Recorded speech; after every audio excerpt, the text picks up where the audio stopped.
Hello students, तो आज हमारी PYQ सीरीज़ नंबर 10 रहने वाली है। तो आज हम बात करेंगे teacher education and related aspect के अंदर कंसेप्ट ऑफ टीचर एजुकेशन के, historical aspect of teacher education in India and इसके स्कोप की बात करेंगे। और इसके साथ साथ हम types and level of teacher education programs, जितने भी इंपॉर्टेंट क्वेश्चन हमारे बनते हैं उसकी हम बात करेंगे। तो चलिए फिर स्टार्ट करते हैं। क्वेश्चन नंबर फर्स्ट आपका क्या कहता है? Wood dispatch on education purposed for the establishment of 3 university on the model of London University. Which of the following was not among these 3? शिक्षा के उद्देश्यों से लंदन विश्वविद्यालयों की तर्ज पर 3 विश्वविद्यालयों की स्थापना के लिए वुड डिस्पैच से कौन सा इन तीनों में से नहीं था? तो जो वुड डिस्पैच की एक हमारी जो वुड डिस्पैच था उसके अंडर उन्होंने एक लंदन जो मॉडल था यूनिवर्सिटी का, उसके बेसिस पर ही क्या किया था, कुछ एक जो यूनिवर्सिटीज़ है वो यहाँ पर बनाई थी। तो इनमें से वो कौन सी यूनिवर्सिटी है जो वुड डिस्पैच के बेसिस पर नहीं बनाई गई थी? ऑप्शन नंबर 1 है कलकत्ता यूनिवर्सिटी, सेकंड है बॉम्बे यूनिवर्सिटी, थर्ड है लाहौर यूनिवर्सिटी एंड फोर्थ है मद्रास यूनिवर्सिटी। तो इसका जो राइट आंसर आपका आ जाएगा वो आ जाएगा आपका लाहौर यूनिवर्सिटी। बाकी जो 3 यूनिवर्सिटीज़ हैं ये तीनों ही विश्वविद्यालयों की स्थापना वुड डिस्पैच से संबंधित थी। लंदन विश्वविद्यालयों का जो एक हम कह सकते हैं इनका मॉडल था, उसके बेसिस पर ही तीनों यूनिवर्सिटी को बनाया गया था। नेक्स्ट क्वेश्चन है, in which year Hunter Education Commission was appointed? Hunter Education Commission कब आया था? ऑप्शन नंबर 1 है 1880 में, सेकंड है 1881 में, थर्ड है 1882 में, फोर्थ है 1883 में। तो जो इसका राइट आंसर है वो है आपका 1882। ठीक है, तो 1882 में ही जो है हंटर एजुकेशन कमीशन है वो आया था। तो इसने मोस्टली जो काम किया था, तो इसने काम किया था जितनी भी एजुकेशन है वहाँ पर किस तरह के सुधार की ज़रूरत है, इसके लिए ही इसने एक तरह का सुझाव दिया था। ठीक है, और एक तरह की रिपोर्ट बनाई थी। तो ये एक तरह से मोस्टली लॉर्ड रिपन ने इसके लिए सुझाव दिया था। यहाँ पर इन्होंने जो भी इंफ्रास्ट्रक्चर है उसमें क्या ज़रूरत है ना, एजुकेशन में क्या ज़रूरत है हमारी, उस सब के बारे में इसने बात की थी। और इसी के साथ 1990 में लॉर्ड विलियम हंटर उनके नाम पर ही इस कमीशन को दोबारा से देखा गया था। तो इसका राइट आंसर आपका 1882 आ जाता है। नेक्स्ट क्वेश्चन है, the national council for teacher education is headed by? शिक्षा के लिए राष्ट्रीय परिषद का नेतृत्व किया जाता है। ऑप्शन नंबर 1 है चेयरपर्सन के द्वारा, सेकंड है डायरेक्टर के द्वारा, थर्ड है कोऑर्डिनेटर के द्वारा, फोर्थ है सेक्रेटरी के द्वारा। अगर हम बात करें हिंदी में तो जो हमारा चेयरपर्सन होता है वो अध्यक्ष, सेकंड है हमारा डायरेक्टर निदेशक, थर्ड है हमारा कोऑर्डिनेटर का मतलब है समन्वयक। ठीक है, फिर है सेक्रेटरी यानी कि सचिव। तो इसका जो आपका आंसर है वो है आपका ऑप्शन नंबर 1 चेयरपर्सन। तो शिक्षा के लिए राष्ट्रीय परिषद का नेतृत्व कौन करता है? चेयरपर्सन करता है, जिसको अपॉइंटेड किया जाता है सेंट्रल गवर्नमेंट ऑफ इंडिया के द्वारा। और इसको किसके बेस पर लिया गया था? नेशनल जो आपका ये एक्ट आया था 1993 में आया था, NCTE, उसके बेसिस पर ही यहाँ से ये कंट्रोल करता है हमारे डायरेक्ट एजुकेशन से रिलेटेड जितने भी डिसीजन होते हैं उन सबको। नेक्स्ट है, the duration of master of education program has been increase to 2 year by the with its regulation of? किसके विनियम द्वारा मास्टर ऑफ एजुकेशन कार्यक्रम की अवधि 2 वर्ष तक बढ़ा दिया गया था? जो हम MED की बात करते हैं वो कब आपका बढ़ाया गया था? ऑप्शन नंबर 1 है 2014, सेकंड है 2012, थर्ड है 2011, फोर्थ है 2015। तो ये आपका 2014 के बाद ही जो आपकी मास्टर ऑफ एजुकेशन प्रोग्राम है या MED है उसको 2 साल के लिए बढ़ाया गया था। तो NCTE जो है हमारी यहाँ पर NCTE, अगर हम बात करें NCTE की, तो इसके द्वारा ही इसको 2014 में बात की गई थी कि जो मास्टर ऑफ एजुकेशन है वो 2 साल की होनी चाहिए।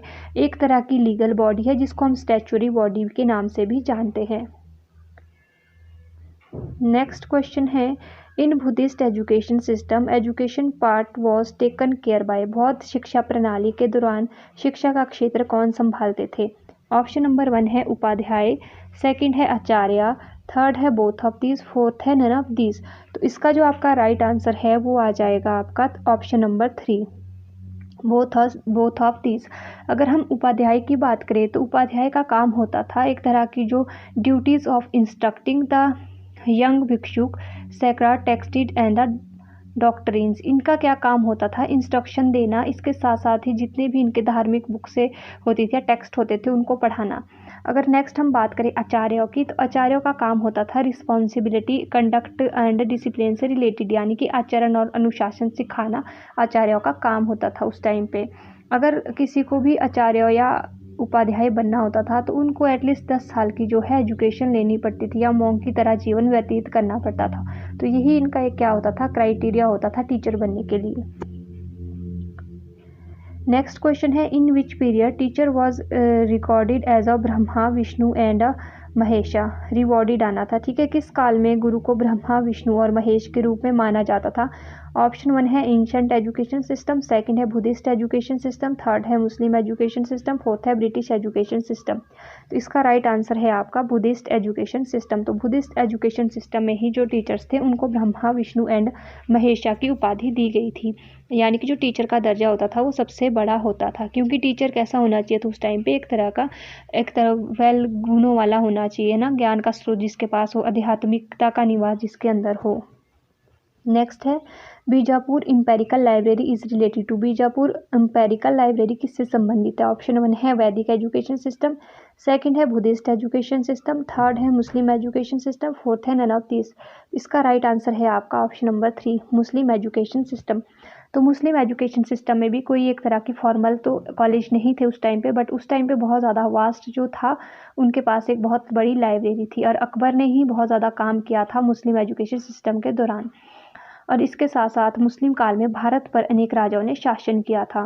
तो मोहम्मद साहब और उनके जो 4 प्रशिक्षु थे उन्होंने सबसे पहले अपनी शिक्षा के प्रसार की जिम्मेदारी ली थी और उन्हें साहबा के नाम से जाना जाता था। किस नाम से जाना जाता था? साहबा। ठीक है, साहबा। और साहबा जो है उसी को ही इस्लाम के पहले शिक्षक के रूप में जाना जाता है। इनकी जो शिक्षा थी वो रिलीजियस बेस्ड थी। नेक्स्ट क्वेश्चन की अगर हम बात करें, Wood dispatch come in India in which year?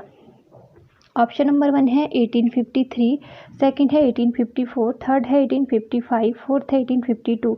इसका जो राइट आंसर है वो है आपका 1854, यानी कि ऑप्शन 2। अगर हम वुड डिस्पैच की बात करें तो sir Charles Wood east India company के नियंत्रक बोर्ड के अध्यक्ष थे उस टाइम पे। कौन थे? Sir Charles Wood. Sir Charles Wood. ठीक है, तो ये उस टाइम पे क्या थे? नियंत्रण बोर्ड के अध्यक्ष थे। तो इन्होंने बहुत सारी चीज़ों के बारे में बात की थी। इन्होंने बात की थी मोस्टली शिक्षक प्रशिक्षण प्रमाण पत्र की। ठीक है, और बहुत सारे प्रेसिडेंसी जो यूनिवर्सिटीज़ हैं उनकी एस्टेब्लिशमेंट की भी इन्होंने बात की थी। तो यहीं से ही स्टार्ट हुआ था मोस्टली इंडियन एजुकेशन, जो टीचर के लिए एजुकेशन सिस्टम था, यहीं से ही बहुत ज़्यादा उसने स्पीड पकड़ना शुरू किया था।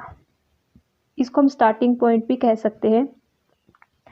नेक्स्ट है आपका Sedler commission, another name is. Option number 1 है कलकत्ता यूनिवर्सिटी कमीशन, सेकंड है बॉम्बे यूनिवर्सिटी कमीशन, थर्ड है मद्रास यूनिवर्सिटी कमीशन, फोर्थ है नन ऑफ दिस। अगर हम सेडलर कमीशन की बात करें तो इसका दूसरा नाम कलकत्ता यूनिवर्सिटी कमीशन के नाम से जानते हैं या कलकत्ता विश्वविद्यालय आयोग के नाम से इसको जानते हैं। तो ये कब आया था? ये 1917 में आया था और 1919 में इसने अपनी रिपोर्ट दी थी। ये मोस्टली जो सेकेंडरी विश्वविद्यालय है उससे रिलेटेड था। इसने ट्रेनिंग्स एंड प्रोग्राम्स की बात की थी, टीचर्स की ट्रेनिंग एंड प्रोग्राम्स की बात की थी। ठीक है, नेक्स्ट है the basic education is related to which commission? सामान्य शिक्षा किस आयोग से संबंधित है? ऑप्शन 1 है वार्धा स्कीम, सेकंड है अबोट वुड रिपोर्ट, थर्ड है सार्जेंट रिपोर्ट, फोर्थ है नन ऑफ दीज। तो इसका जो राइट आंसर है वो है आपका वार्धा स्कीम। तो वार्धा स्कीम जो थी वो किसने दी थी? महात्मा गांधी ने। ठीक है, MK गांधी ने इसको दिया था और इन्होंने ही बात की थी बेसिक एजुकेशन की। इन्होंने क्राफ्ट की बात की थी, है ना, सेंटर्ड एजुकेशन, बच्चों को ध्यान में रखे हमें एजुकेशन देनी है। इन्होंने बेसिक ट्रेनिंग कॉलेज भी सेटअप किया था इलाहाबाद में 1938 में। कब किया था? 1938 में। ठीक है, इलाहाबाद में। अगर हम इसके साथ साथ बात करें एबोटा वुड रिपोर्ट की तो ये कब आई थी? एबोटा वुड रिपोर्ट आई थी 1937 में। इसने 2 इयर्स ट्रेनिंग्स की बात की थी, है ना, 2 ईयर टीचर की ट्रेनिंग होनी चाहिए, इस तरह की इन्होंने बात की थी। नेक्स्ट अगर हम बात करें सार्जेंट रिपोर्ट की, तो Sargent report teacher training programmes से ही रिलेटेड थी। इसने जो टीचर की पे स्केल है उसके बारे में बात की थी।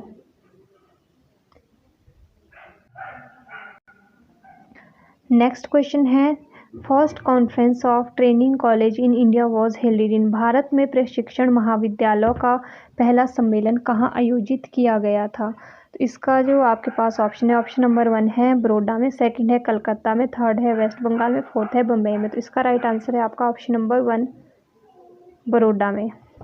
ठीक है। नेक्स्ट क्वेश्चन है, DIET is related to which commission?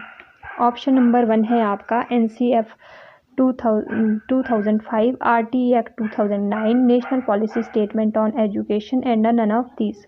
तो इसका जो राइट आंसर है आपका वो है आपका option number 3 national policy statement on education, जो कि 1968 में आई थी। तो इन्होंने ही सबसे पहले डाइट यानी कि district institution of education and trainings की बात की थी कि इस तरह की ट्रेनिंग्स होनी चाहिए।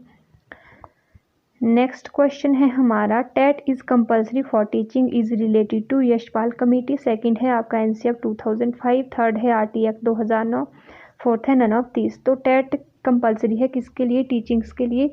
तो ये सबसे पहले किसने कहा था? तो ये कहा था RTE एक्ट 2009 ने। अगर हम राइट टू एजुकेशन एक्ट की बात करें या right to child to free and compulsory education की बात करें, तो ये इसका जो काम स्टार्ट हुआ था वो हुआ था 1 अप्रैल 2010 से। इसी ने ही कहा था कि जो टीचर है स्कूल की क्वालिटी है उसको इंक्रीज़ करने के लिए टीचर और प्रिंसिपल को टेट का जो पेपर है उसको क्वालिफाई करना होगा। इसने UGC का जो नेट सेट है उसको देखते ही इस तरह की एक स्टेटमेंट दी थी और उसके बाद से ही क्या हो गया था, टेट जो है कंपल्सरी हो गया था। नेक्स्ट है आपका, triangular basis of education is related to, शिक्षा का त्रिकोणीय आधार किससे संबंधित है? ऑप्शन 1 है फिलॉसफी, सेकंड है साइकोलॉजी, थर्ड है सोशियोलॉजी, फोर्थ है ऑल ऑफ दीज।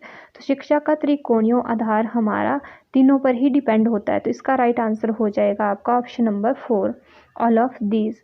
तो फिलॉसफी के बेसिस पर ही क्या होती है हमारी जो एजुकेशन है उसको लिया जाता है और इसके साथ साथ ही साइकोलॉजिकल कंसेप्ट भी देखे जाते हैं और सोसाइटी को ध्यान में रख के ही हमेशा क्या किया जाता है, एजुकेशन के जितने भी हमारे कंसर्न टॉपिक्स होते हैं, सिलेबस होते हैं या करिकुलम होता है उस तरह से ही फ्रेम किया जाता है।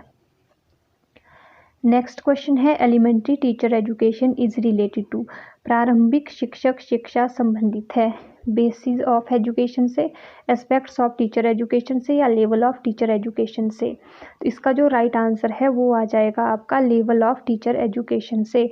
तो हमने एलिमेंट्री टीचर एजुकेशन की बात जब की थी तो यहाँ पर क्या कंपल्सरी होता है, यहाँ पर BEd और साथ ही साथ DEL ED ये दोनों ही चीज़ें क्या होती है, ज़रूरी होती है। हमने प्री प्राइमरी के लिए भी बात की थी जहाँ पर हमने NTT ECCE की बात की थी, फिर हमने प्राइमरी एजुकेशन की बात की जहाँ पर हमने JBT एंड DEL ED की बात की थी और साथ ही साथ एलिमेंट्री एजुकेशन की अगर हम बात करें तो वहाँ पर भी BEd और DEL ED हमारी कंपल्सरी होती है। फिर हमने हायर सेकेंडरी टीचर एजुकेशन की बात की थी जहाँ पे BEd और MEd ज़रूरी होती है और फिर हमने टर्शरी या प्रोफेशनल टीचिंग की बात की थी जहाँ पर हमने MEd नेट सेट की बात की थी। तो आई होप इसके साथ ही आपके जो भी हमने पिछली बार पढ़ा था वो रिवाइज हो चुका होगा इसी के साथ आपका। तो मिलते हैं जल्द ही नेक्स्ट वीडियो में, तब तक के लिए bye bye and thank you for watching.